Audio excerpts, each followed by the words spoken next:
আপনি কি রোজা রেখেছেন? না, আমি সারাক্ষণই খাচ্ছি। আপনি তো মুসলিমকে বিয়ে করেছেন। আমি ধর্ম দেখে বিয়ে করিনি।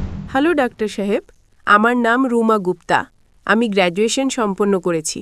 আমার প্রশ্ন হলো, যদি একজন মুসলিম ছেলে এবং একজন হিন্দু মেয়ে বিয়ে করে এবং যদি এমন হয় যে সেই মুসলিম ছেলেটি হিন্দু মেয়েটির ঘরে নামাজ পড়ে আর সেই হিন্দু মেয়েটি ছেলের ঘরে গিয়ে পূজাও করে, তবে এটা কি জায়েজ নাকি না জায়েজ? বোনের সুন্দর প্রশ্ন যে যদি একজন মুসলমান ছেলে হিন্দু মেয়েকে বিয়ে করে তাহলে কি সেই মুসলমান ছেলে হিন্দুর ঘরে গিয়ে নামাজ পড়তে পারবে এবং সেই মেয়েটি কি মুসলমানের ঘরে পূজা করতে পারবে কিনা? সবার আগে প্রত্যেক জিনিসের কিছু শর্ত আছে। আপনি যদি গাড়ি রাখেন এবং গাড়ির একটা চাকা রাখেন, সাইকেলের একটা চাকা রাখেন ট্র্যাক্টরে, তাহলে গাড়ি চলবে কি? না, চলবে না। হয় 4টেই সাইকেলের করে দিন অথবা 4টে ট্র্যাক্টরের দিন। এই কারণে কোরআনে আয়াত আছে সূরা বাকারার সূরা নম্বর 2 আয়াত নম্বর 221-এ আল্লাহ তাআলা বলছেন যে আপনারা মুশরিককে বিয়ে করতে পারবেন না যতক্ষণ না সে ঈমান আনে। মানে যে অমুসলিম এবং শিরক করছে তাকে আপনি বিয়ে করতে পারবেন না যতক্ষণ না সে ঈমান আনে। এবং একজন ঈমান আনা নারী, একজন মুমিন নারী দেখতে যতই কুৎসিত হোক না কেন, সে একজন মুশরিক নারীর চেয়ে উত্তম। আর সামনে আয়াত বলছে যে মেয়েরা মুশরিক ছেলেকে বিয়ে করতে পারবে না যতক্ষণ না সে ঈমান আনে। একজন মুমিন ব্যক্তি দেখতে যতই কুৎসিত হোক না কেন, সে তার চেয়ে উত্তম যে শিরক করে। এর কারণ হলো ইসলামে লেখা আছে যে যদি আপনি খোদা ছাড়া অন্য কাউকে পূজা করেন, অন্য কারো ইবাদত করেন, এটা সবচেয়ে বড় পাপ। এবং আল্লাহ তাআলা বলছেন সূরা নিসাতে সূরা নম্বর 4 আয়াত নম্বর 48-এ এবং সূরা নিসা সূরা নম্বর 4 আয়াত নম্বর 116-তে যে আল্লাহ সুবহানাহু ওয়া তাআলা যদি চান তবে যে কোনো পাপ ক্ষমা করতে পারেন, কিন্তু শিরক কখনো ক্ষমা করবেন না। যদি একজন মানুষ মুশরিক অবস্থায় মারা যায় তবে আল্লাহ সুবহানাহু ওয়া তাআলা কখনোই তাকে ক্ষমা করতে পারেন না। কারণ মুশরিক সেই ব্যক্তি যে শিরক করে, এবং এটা সবচেয়ে বড় পাপ। কারণ আমাদের স্রষ্টা, আমাদের মালিক, আমাদের ঈশ্বর, আমাদের খোদা, আমাদের ভগবান, যদি আমরা তাকে গালি দিই, এটা সবচেয়ে বড় পাপ। যিনি এই দুনিয়ায় আমাদের এই সব কিছু দিয়েছেন, যদি আমরা তাকে গালি দিই, তিনি ছাড়া অন্য কারো ইবাদত করি, এটা শিরক হলো। তো তা ইসলামে অনুমতি নেই যে একজন মুসলিম ছেলে বা মেয়ে কোনো মুশরিক ছেলে বা মেয়েকে বিয়ে করবে, এই অনুমতি নেই। যেখানে প্রশ্ন হলো যে একজন সাধারণ মুসলমান হিন্দুর ঘরে নামাজ পড়তে পারে কিনা। যদি তার সামনে কোনো মূর্তি না থাকে তবে সে যে কোনো জায়গায় নামাজ পড়তে পারে, যদি জায়গাটা পরিষ্কার হয়।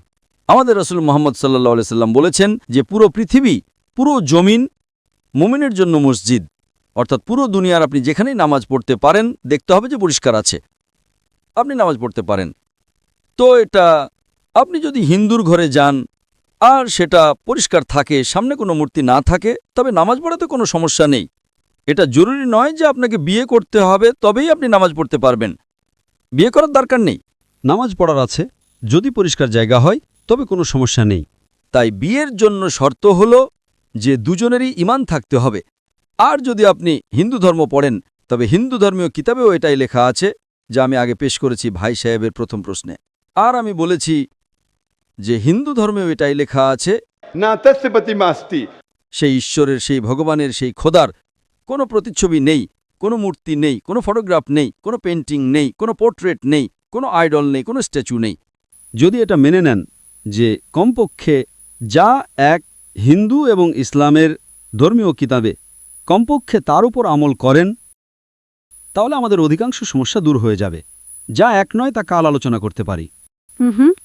আর যদি গবেষণা করেন, হিন্দু ধর্মের কিতাব পড়েন এবং ইসলাম ধর্মের কিতাব পড়েন, উভয়টিতে লেখা আছে খোদা এক। উভয়টিতে লেখা আছে যে খোদার কোনো প্রতিচ্ছবি নেই। উভয়টিতে লেখা আছে যে খোদা ছাড়া অন্য কারো ইবাদত করা উচিত নয়।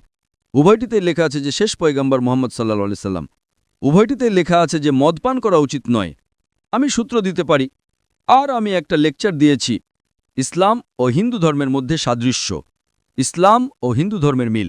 দুটো কিতাব আপনি যদি পড়েন, কোরআন মাজিদে সূরা মাইদা সূরা নম্বর 5 আয়াত নম্বর 90 লেখা আছে যে মদ পান করা হারাম। মনুস্মৃতি অধ্যায় নম্বর 9 শ্লোক নম্বর 225 পড়বেন, তাতে লেখা আছে মদ পান করা হারাম। কোরআনে লেখা আছে সূরা মাইদা সূরা নম্বর 5 আয়াত নম্বর 3, সূরা বাকারা সূরা নম্বর 2 আয়াত নম্বর 173, সূরা আনআম সূরা নম্বর 6 আয়াত নম্বর 145 এবং সূরা নাহাল অধ্যায় নম্বর 16 আয়াত নম্বর 115-তে حرمت عليكم الميتة والدم ولحم الخنزير وما أهل لغير الله به যে আপনাদের জন্য হারাম মৃত মাংস, রক্ত, শূকরের মাংস এবং সেই খাবার যার উপর আল্লাহ ছাড়া অন্য কারো নাম নেওয়া হয়েছে। আপনি হিন্দু ধর্মীয় কিতাব পড়বেন, তাতেও লেখা আছে যে শূকরের মাংস খাওয়া হারাম। যদি আপনি গবেষণা করেন, অনেক সাদৃশ্য আছে। ইসলাম ধর্মীয় কিতাবে লেখা আছে কোরআনে সূরা নূরে সূরা নম্বর 24 আয়াত নম্বর 30 এবং 31-এর মধ্যে হিজাব সম্পর্কে। আর নারীকে আলহামদুলিল্লাহ হিজাবে থাকা উচিত, মাথা থেকে ঢাকা থাকা উচিত তার শরীর, শুধু যা দেখা যেতে পারে তা হল মুখমণ্ডল এবং হাতের তালু পর্যন্ত। আপনি যদি হিন্দু ধর্মের কিতাব পড়েন, ঋগ্বেদ বুক নম্বর 8-এ লেখা আছে এবং ঋগ্বেদ বুক নম্বর 10-এও লেখা আছে যে নারীকে নিজের মাথার আঁচল মুখের উপর ফেলা উচিত। ঋগ্বেদও লেখা আছে যে যখন পুরুষকে দেখবে তখন দৃষ্টি নিচু করা উচিত। এটা কুরআন মজিদে লেখা আছে সূরা নূর সূরা নম্বর 24 আয়াত নম্বর 30 এবং 31-এ যে যখনই কোনো নারী পুরুষকে দেখে যে তার স্বামী বা নিকটাত্মীয় নয়, এবং যখনই কোনো পুরুষ কোনো নারীকে দেখে আর নিকটাত্মীয় নয়, তখন তাকে দৃষ্টি নিচু করা উচিত। তো এভাবে আপনারা গবেষণা করবেন, যে সাদৃশ্যগুলো আছে তার উপর তো আমল করুন। তো হিন্দু এবং ইসলাম ধর্মের সাদৃশ্য আছে যা ধর্মীয় কিতাবে লেখা আছে, কিন্তু আফসোসের বিষয় হল যে ধর্মের ঠিকাদাররা এই জিনিসের উল্লেখই করে না। কেন? এই জন্যই আমি সূত্র দেই। আমি কোনো আলেম নই, আমি কোনো পণ্ডিত নই, আমি নিজেকে জ্ঞানপিপাসু ছাত্র বলি, কিন্তু আমি সবসময় সূত্র দেই যাতে কারো সন্দেহ থাকে, কারো সংশয় থাকে, তবে বাড়িতে গিয়ে চেক করতে পারে। অথবা ইন্টারনেটে যান, আপনি টাইপ করুন, বেদও ইন্টারনেট ওপর আছে, কোরআনও ইন্টারনেট ওপর আছে, টাইপ করুন, রেফারেন্স টাইপ করুন, আপনি সূত্র পেয়ে যাবেন। তো তাই গাড়ি চলার জন্য দুজনেরই নিয়মকানুন যেটা হওয়া উচিত সেটাই হওয়া উচিত। এজন্য দুজন মানুষই মুমিন হওয়া জরুরি। Hope that answers the question.